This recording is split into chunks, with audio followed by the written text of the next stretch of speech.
I'm Theo from Terragusto, and I'm here to talk a little bit about balsamic vinegar today. There are many different kinds of balsamic vinegar out there, and I get questions all the time from my guests about which ones are the best, which ones should they buy. It really depends on what you're going to use it for.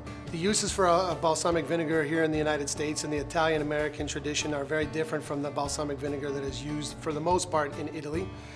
Here in the United States, we use something that's a little bit thinner, resembles maybe some thick wine, and it's many times used in salads or to drizzle over some sort of vegetable.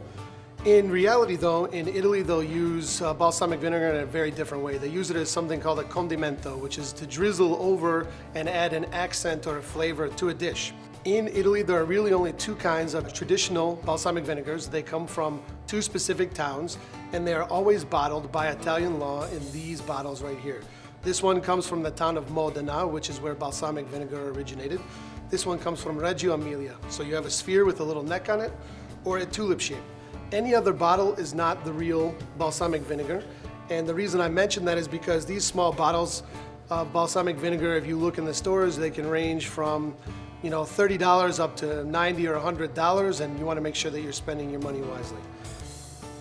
So here in the United States, they use this. In Italy, they'll use this to drizzle a couple of drops over a nice piece of cheese, a little bit on some gelato, or maybe a panna cotta, just to add a little interest to it.